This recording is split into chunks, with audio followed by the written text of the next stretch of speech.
Hello everyone, this is Tom from the future. Yes, you may be concerned that I'm from the future and I'm not wearing AirPods, but just don't look into it too much. Some of y'all about to be real mad at me, but it must be said. The other day, we hit 10,000 subscribers. That is really insane and I don't know why people are subscribing. But today, I woke up to 12,000 subscribers. Can you not?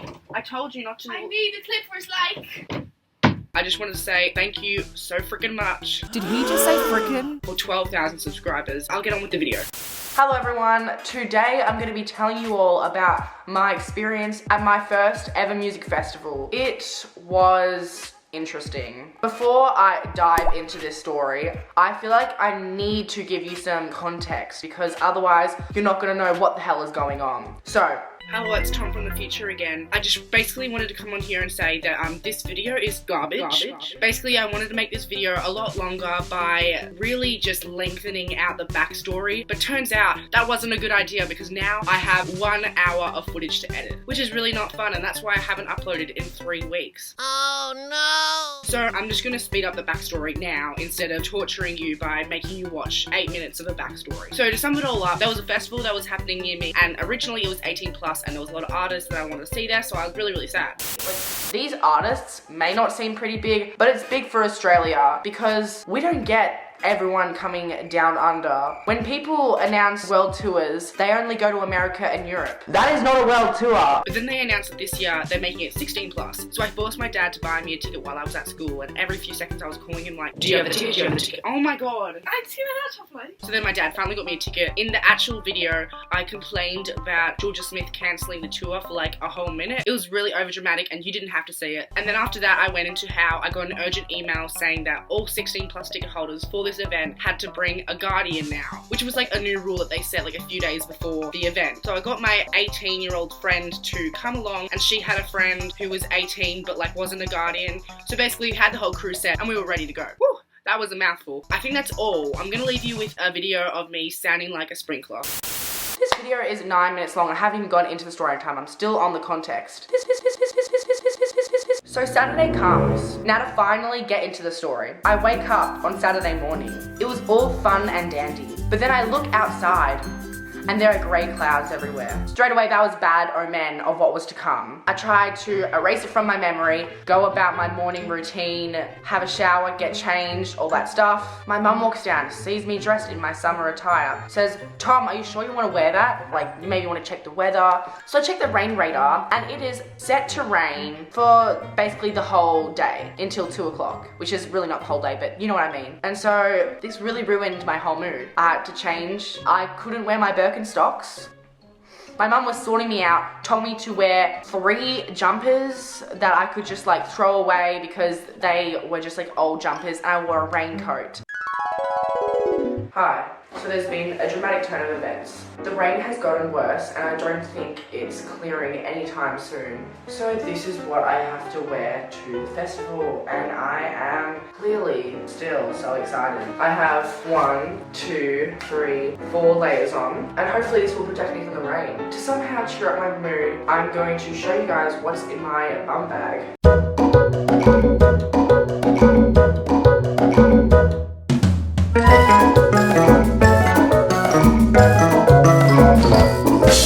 I'm just trying to remain positive. I got in the car, was trying not to think about the rain that I could see outside the window, and I went to pick up my guardian and her friend. We went into the festival. Oh, but we didn't go into the festival. This is where everything goes wrong. So as soon as we walk to the fence, there's an 18 plus line and an under 18 line. So the 18 plus line is non-existent. People are just walking in. Literally takes them 2 seconds to get into the event. The under 18 line, however, was very, very long. The event opened at 11:30 and we got into the line at 11:30. No. You know, I have no concept of time, but basically we got there before Raven Lene's performance because that was the first one I wanted to see. Me and my guardian walk into the 16 plus line with my guardian's friend, and it is just all over the place. It was truly not even a line. We didn't know where we were going. The line was not moving at all. I was getting very scared. It was getting closer and closer to Raven Lene's performance, and that was the one I was most excited about out of the whole festival. Sorry, this part makes me a little sad. So my guardian's friend, I keep referring to her as my guardian's friend, but she's my friend as well. I don't want to like say any names, but she wasn't a guardian, so she literally just walked into the event and we were just standing there. Like, the circumstances. Oh my God! The circumstance was so annoying because we could see all these 18+ people just strolling in. And also, it had been raining. So it would be sunny and really hot and I have 4 layers on and I'd be sweating. And then I would take my raincoat off and then it would be raining. And then I have to put my raincoat back on. Basically, every 10 minutes we moved like 1 meter maybe. I have no other way to describe the nature of the line other than it was basically Tanacon. Like, there was no water, it was hot, it was just a whole crowd of people and we were not having fun. So me and my guardian, we were in the line and we'd been waiting there for I think half an hour. I honestly don't know how to describe it, but the line was like L-shaped and just say that was like the entrance. But it wasn't even entrance because this was like the giant clump outside and then you'd enter to get into another line. So it was all clumped like this and me and the guardian were like right there. And then some security guy just tells us to like go there. And so, you know, what are we gonna do? Argue with him? He's like telling us to cut in line. We're gonna cut in line. And then it was 11:55. Raven Lene's performance started at 12 o'clock. I was losing hope. We were nowhere near the front of the line. 12:10. I try not to cry, but also I may end up seeing some of her performance. It's 12:40. We are still in the line. Raven Lene's performance has ended. In front of all these people, I'm forced to compose myself because I was this close from crying. But I told myself, Tom, now is not the time. You still have the rest of the festival to listen to music. This sounds so dramatic. Like, I sound so stupid telling this story. We get to this point in the line and basically we're like pushing our way forward. We're allowed through. We're now in the actual line. It was 12:50 and Yellow Days was on. Me and my friends ran to see him. Oh my God, we just got out. We're running to Yellow Days. He sounds so good live. Like, he sounds even better than he does recording, which I find strange. How can I love you when you don't talk to me? After Yellow Days, I think me and my friends had like an hour break. Please don't say that's been in my mouth the whole time. So we had an hour to spare before my friends and I wanted to see Clairo. But we also wanted to get a good spot in the mosh. By this point, it was burning hot, like the rain had passed, but I still had 4 layers on. So I took all my layers off, put them under a tree. My friends and I bought some chips. They were really good. And then there was this Nintendo Switch station, which really lightened up my mood because we played Just Dance. And then my friends and I decided to get into the Clairo mosh pit. We waited, I think, half an hour, and I thought that was long. Clairo came on. She was amazing. Is it ever gonna change?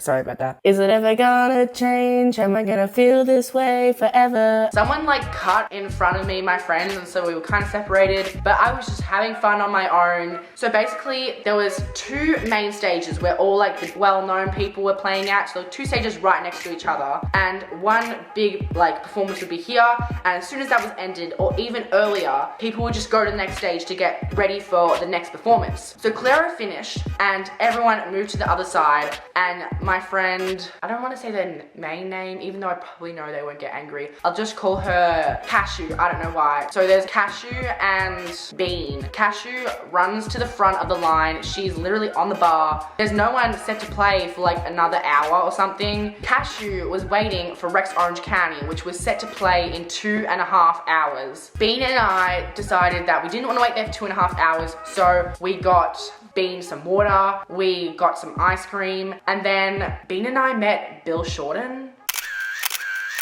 If you're not Australian, then you probably won't understand this, but Bill Shorten is like a big politician in Australia. But we called Cashew, we were like, what's happening? And she was like, there's Mitski is set to play. Basically, after Mitski's performance was over, there was 50 minutes till Rex Orange County was playing. Mitski was set on this stage and there was someone else on here. So Bean and I go up to watch Mitski to begin with, and we're not exactly where Cashew is at the front, but like we're pretty close. So Mitski performs. Nobody. And that was really good. So everyone starts moving to the other stage, and I really just said her name out loud. And we wait in the sun for 50 minutes. 10 minutes in, a whole crowd had already gathered for Rex Orange County. And we were all going like this, like we could not move. I had to put my raincoat, I couldn't even put it on me, I had to put it over my head and like be a little baby in a crib, like for 40 minutes waiting for Rex to come. So, I don't even know like what sequence of events happened. I remember the crowd singing Bohemian Rhapsody.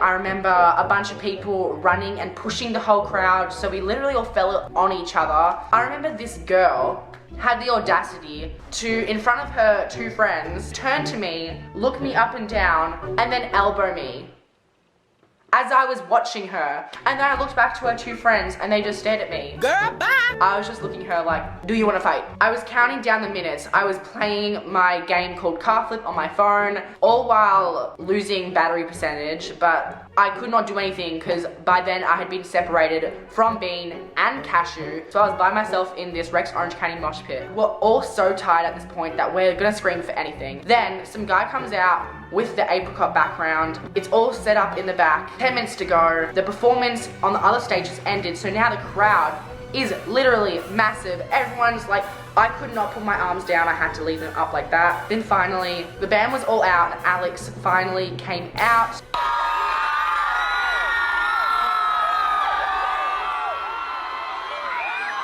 This was the highlight of the whole day. I was sweating the whole time because everyone was up close and we were pushing each other the whole time. And all while I was trying to film everything, there was one point where I was filming Rex singing Loving Is Easy, and then some girl literally materialized on someone's shoulders. I don't want to get copyrighted, so I'm just gonna sing instead. Ooh, yeah. I'm pretty sure she fell. And then someone tried to get on someone's shoulder and like use me as a ladder to get up there. But I didn't even care, I was just taken away by the music. Once the performance was over, it took me like 10 minutes to catch up with Bean, and then like another 10 minutes to catch up with Cashew. Like the mosh took forever to vacate the premise. But then after that, I told myself, Tom, you have to buy some merchandise. And so I got this top. Me buying this top was 50% because of the adrenaline of the performance, and 50% me trying to forget the fact that I missed Raven Lene's performance. It was getting really cold, so I went back to the tree. You remember the tree at the start of the story? That had the jumpers and umbrella. They were all still there, and I put all my jumpers on. And then after that, there was another, I didn't really know him, but he was like a DJ called What So Not. It was cool because the first song, like they came out with all these inflatables and like you gotta tap them. But by the third song, I didn't even know it, so I was like, Mum, can you come pick me up? I eventually found my exit, and I only knew one song from What So Not, and literally as I had removed my wristband and walked out of the event, I could hear them playing the one song that I knew. 40 minutes later, I think I finally finished explaining the story.